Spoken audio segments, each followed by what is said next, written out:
Hello everyone. Managerial accounting के पिछले class में हम लोग डिफरेंशियल कॉस्टिंग देख रहे थे, अंतर लागत विधि, जिसमें हम लोग कुछ प्रैक्टिकल क्वेश्चंस देखे। वो टॉपिक हमारा कंप्लीट हो गया है।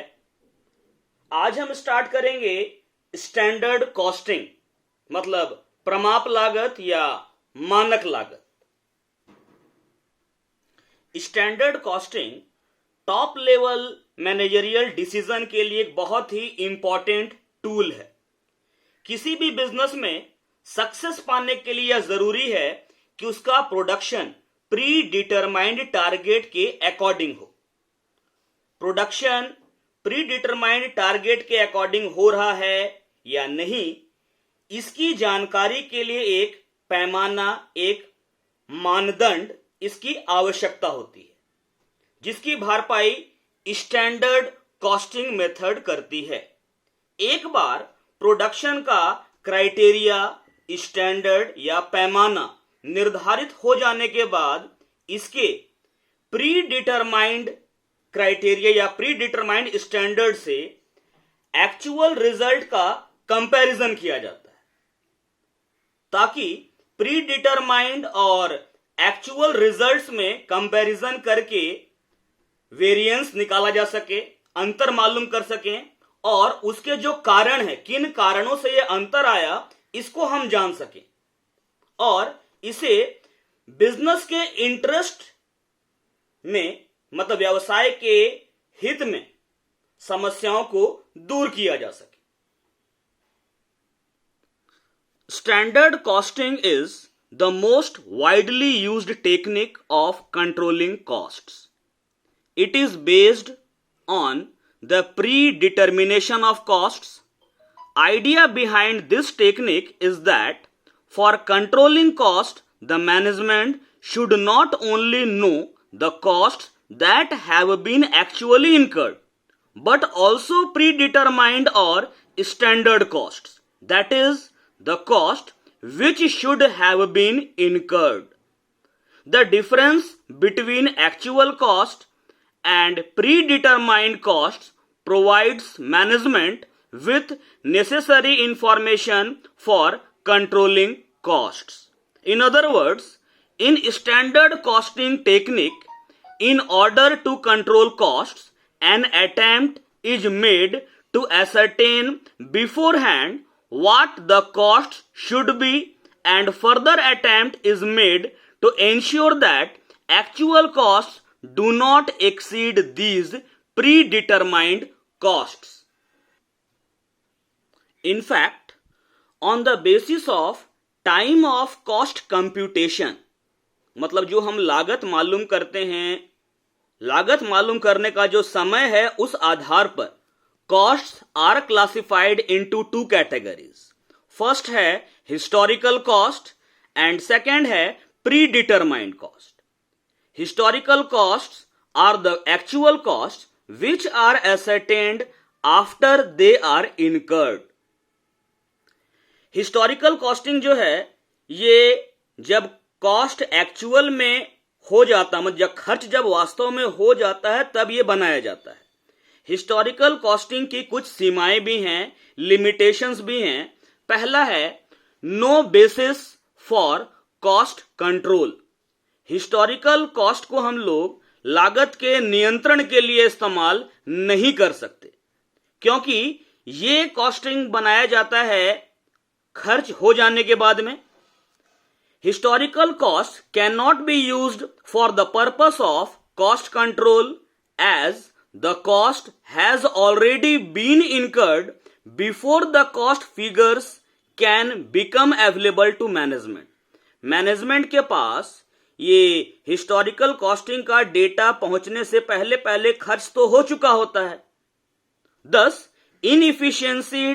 inefficiencies and errors in production are not revealed until after damage has occurred, so that management is not able to take necessary corrective action in good time.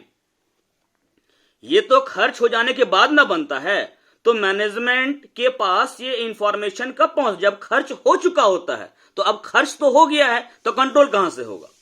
Second है no yardstick for measuring efficiency. Historical costing efficiency को, कार्य कुशलता को मापने के लिए कोई पैमाना नहीं देता है। यह केवल यह इंडिकेट करता है कि वास्तव में खर्च कितना हुआ।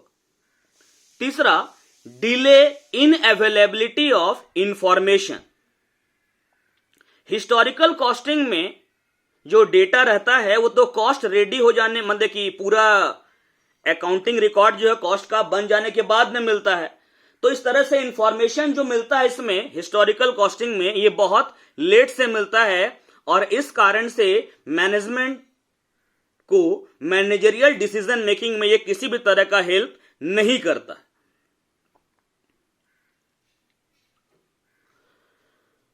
इसके अलावा और भी लिमिटेशन है एक्सपेंसिव सिस्टम।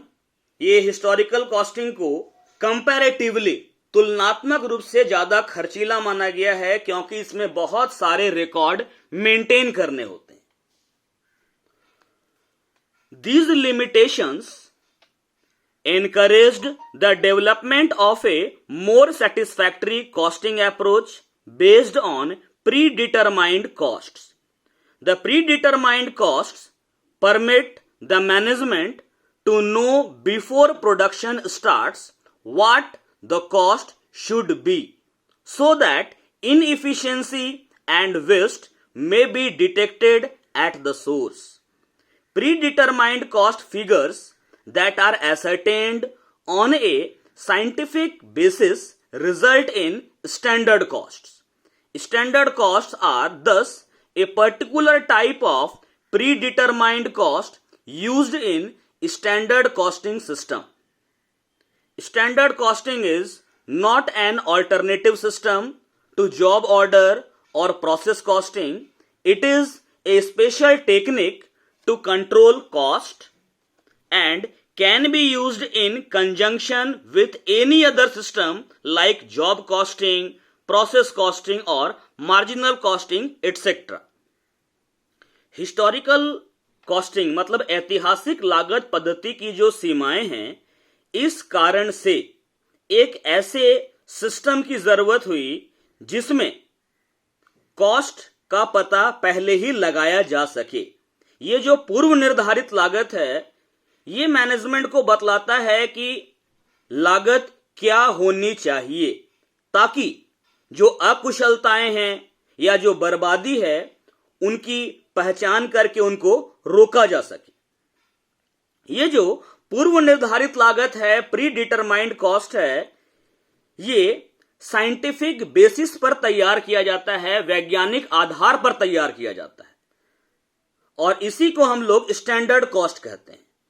जब इस स्टैंडर्ड कॉस्ट को, मतलब कि जो कि एक तरह का प्री डिटरमाइंड कॉस्ट है, जब इसको हम लोग यूज में लाते हैं तो ये आपका स्टैंडर्ड कॉस्टिंग सिस्टम कहलाता है। स्टैंडर्ड कॉस्टिंग सिस्टम कॉस्ट को कंट्रोल करने का एक टेक्निक है। अब आगे देखते हैं meaning of standard cost. The word standard means a norm or a criterion. Standard cost is thus a criterion cost which may be used as a yardstick to measure the efficiency with which actual cost has been incurred. In other words, standard costs are predetermined cost or target cost that should be incurred under efficient operating conditions.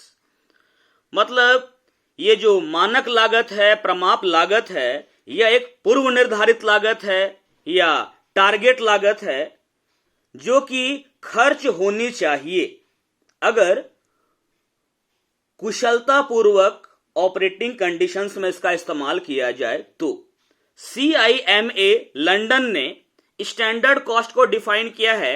Standard cost is the predetermined cost based on a technical estimates for materials, labor and overhead for a selected period of time for a prescribed set of working conditions. The main objective of standard cost is to look forward and assess what the cost should be, as distinct from what the cost has been in the past. मतलब standard costing का उद्देश्य ये है यह बताना कि लागत क्या होनी चाहिए. आगे देखते हैं meaning of standard costing. Standard costing is simply the name given to a technique whereby standard costs are computed and subsequently compared with the actual costs to find out the differences between the two. These differences, known as variances, are then analyzed to know the causes thereof so as to provide a basis of control. Standard costing एक तकनीक है जिसके द्वारा सबसे पहले standard cost मालूम किया जाता है और इसके बाद में इस स्टैंडर्ड कॉस्ट की तुलना की जाती है एक्चुअल कॉस्ट से और अंतर मालूम किया जाता है. इस अंतर को हम लोग वेरिएंस भी कहते हैं, अंतर लागत. और फिर इस अंतर के कारणों का पता लगाया जाता है ताकि लागत को नियंत्रित किया जा सके, कॉस्ट को कंट्रोल किया जा सके. CIMA लंदन ने स्टैंडर्ड कॉस्टिंग को डिफाइन किया है.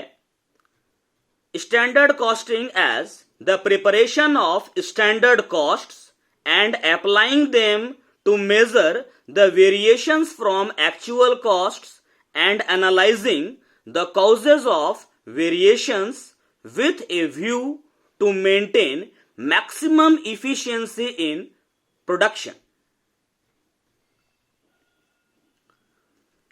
CIMA लंदन ने डिफाइन किया है स्टैंडर्ड कॉस्टिंग को. स्टैंडर्ड कॉस्टिंग जो है ये मतलब स्टैंडर्ड कॉस्टिंग में कॉस्ट का रिकॉर्ड प्रिपेयर करने के लिए स्टैंडर्ड कॉस्ट का इस्तेमाल किया जाता है और फिर इसका इस्तेमाल वेरिएंस का पता लगाने में किया जाता है. वेरिएंस कैसे निकालते हैं? एक्चुअल और स्टैंडर्ड कॉस्ट में अंतर निकाल के और फिर उसको एनालाइज करके वेरिएंस के कारण का पता लगाया जाता है ताकि फर्म अपनी मैक्सिमम इफिशिएंसी को मेंटेन कर सके. स्टैंडर्ड कॉस्टिंग में कुछ स्टेप्स हैं. Standard costing system involves the following steps. Number 1, the setting of standard costs for different elements of cost, that is material, labor and overheads.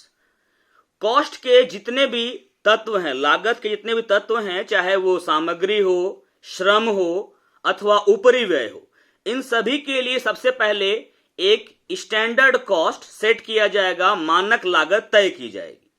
Second, ascertaining actual cost, वास्तविक लागत मालूम करेंगे.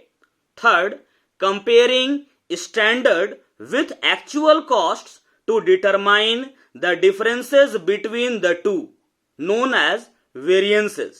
इसके बाद हम लोग स्टैंडर्ड कॉस्ट और एक्चुअल कॉस्ट में तुलना करेंगे और अंतर निकालेंगे जिसे कि हम वेरिएंस कहते हैं.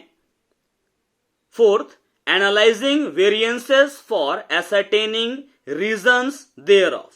जो वेरिएंस निकल कर आएगा उसका विश्लेषण करेंगे ताकि हम कारणों का पता लगा सके कि भाई किस कारण से ये डिफरेंस, ये वेरिएंस आया है. पांचवा, reporting of these variances and analysis thereof to management for appropriate action where necessary. अब जब इस वेरिएंस के कारण का पता लगा लिया जाएगा तब एक रिपोर्ट बनाकर इसको टॉप मैनेजमेंट को दे दिया जाएगा. मैनेजमेंट उसका विश्लेषण करेगा ताकि उचित कार्रवाई जहां जरूरी है वो की जा सके. नेक्स्ट टॉपिक है applicability of standard costing. Standard costing की तकनीक कहां लागू होती है? The application of standard costing requires certain conditions to be fulfilled. First है, a sufficient volume of standard products or components should be produced. पर्याप्त मात्रा में स्टैंडर्ड प्रोडक्ट या कंपोनेंट प्रोड्यूस किया जाना चाहिए। Methods, operations and processes should be capable of being standardised. Production करने का जो मेथड है, जो पद्धति है, या जो हम ऑपरेशन जो परिचालन कर रहे हैं, या जो प्रक्रिया है, इन सभी का स्टैंडर्ड निर्धारित किया जाना चाहिए। C, a sufficient number of costs should be capable of being controlled. पर्याप्त मात्रा में लागत के कुछ तत्व ऐसे होने चाहिए जिन्हें नियंत्रित किया जा सके।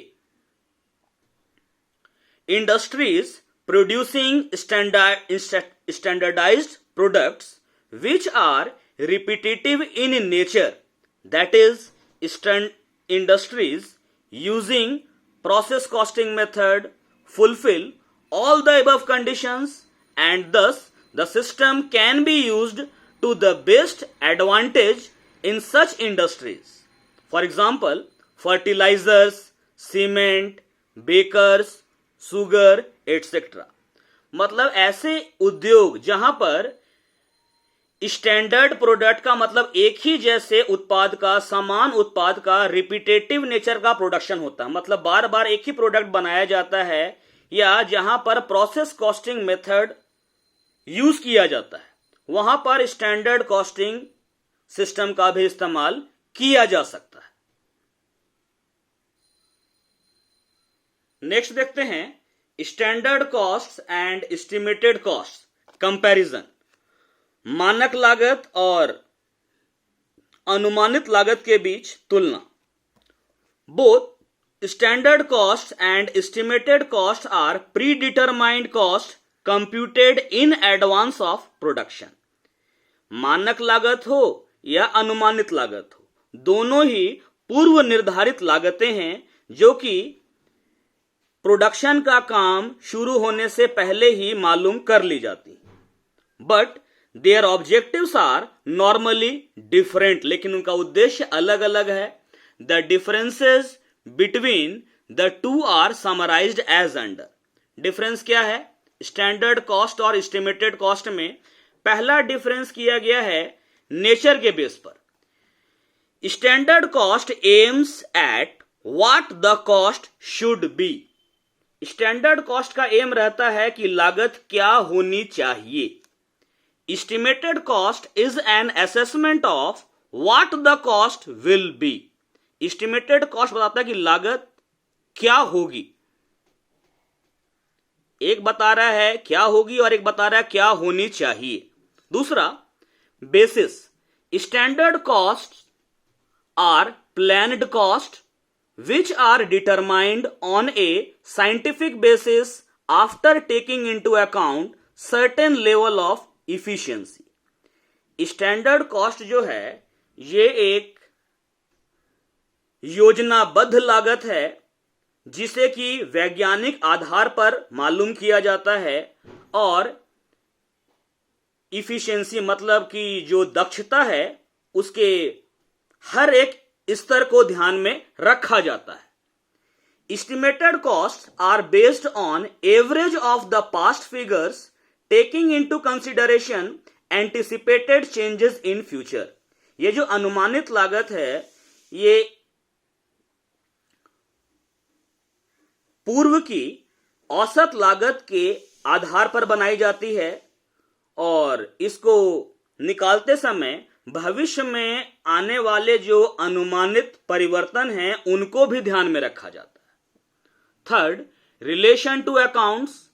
इन standard costing system, standard costs are usually incorporated into the accounts from which variances of actual from standard are ascertained.